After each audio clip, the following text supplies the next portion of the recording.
Item 3, Corporate Registers Miscellaneous Amendments Bill. Second reading. Leader.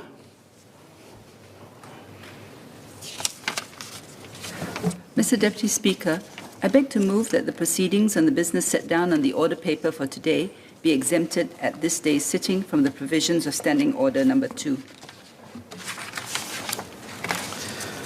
The question is the motion moved by the leader. As many as are of that opinion say aye. Aye. To the contrary say no. I think the ayes have it. The ayes have it.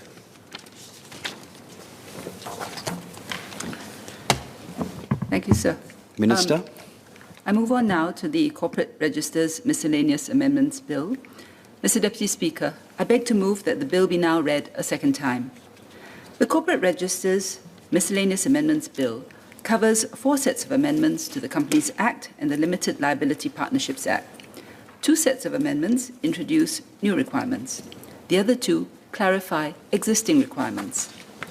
These amendments will strengthen Singapore's corporate governance regime and affirm our commitment to combating money laundering, terrorism financing, and other threats to the integrity of the international financing system.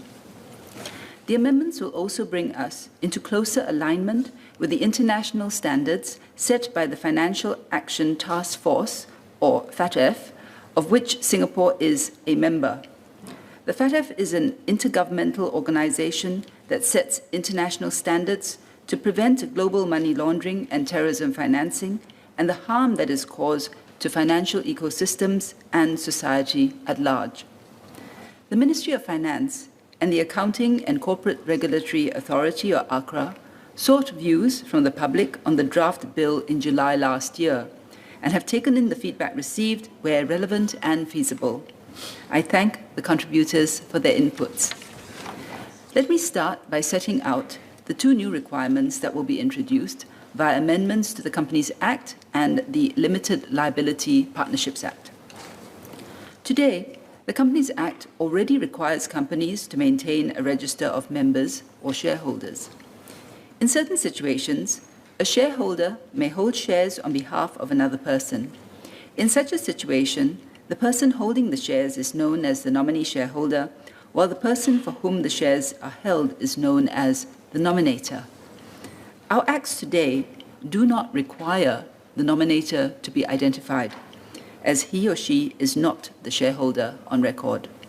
However, as the nominee shareholder typically acts on the instructions of the nominator, the lack of transparency on the identity of these persons who actually control the shares is an area of concern internationally.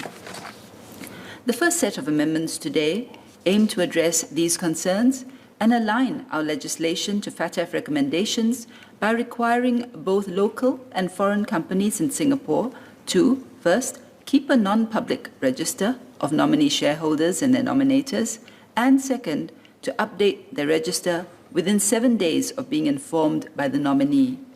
This will ensure that nominators who are effectively controllers of a company are properly identified in line with the international standards. With this amendment, nominee shareholders will also be required to inform the company of their nominee status and their nominators in a timely manner. These amendments are provided for in Clause 2.1 of the bill. The second set of amendments introduces new requirements in relation to the identification of registrable controllers for local and foreign companies and LLPs. Today, companies and LLPs are already required to maintain a register of registrable controllers. These are individuals or corporate entities that have a significant interest in or significant control over the company or LLP.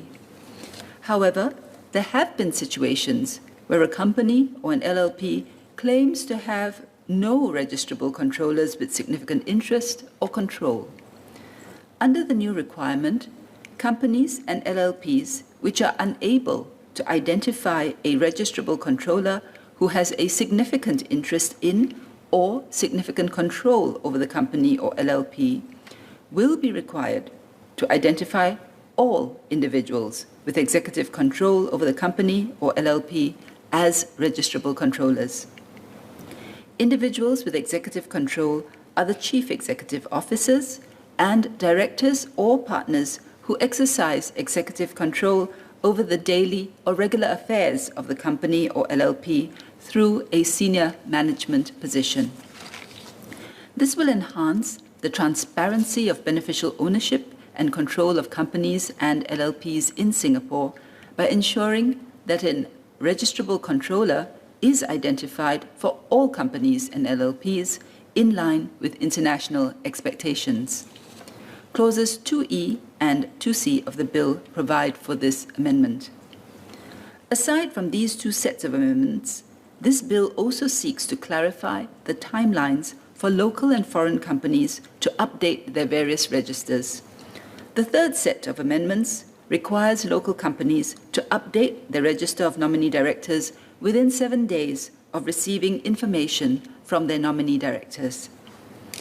Local companies are already required to maintain a register of nominee directors reflecting their status as a nominee director and the particulars of their nominator. However, no time frame is specified for local companies to update the register when there is a change in particulars of the nominee director or their nominator. Specifying a 7-day time limit for this provides clarity on the expected timeline and will ensure that the register is updated in a timely manner. Clause 2F of the bill provides for this amendment. Finally, the fourth set of amendments specifies a 30-day time frame for foreign companies to update their register of members. Foreign companies are already required to keep a register of members at their Singapore branch, but currently there is no time frame specified as to when updates must be made when there is a change in their members' particulars. This amendment will, similarly, provide clarity to the foreign companies on the timeline expected for updating their register. We have allowed a longer time frame for foreign companies to give them sufficient time to contact their members who may be based overseas and to update their register. Clause 2A of the bill provides for this amendment. The proposed amendments in this bill on the new registers to be maintained and the clarification of the timelines within which the various registers must be updated will strengthen Singapore's regime on the transparency and beneficial ownership of companies and LLPs. Mr. Deputy Speaker, I beg to move.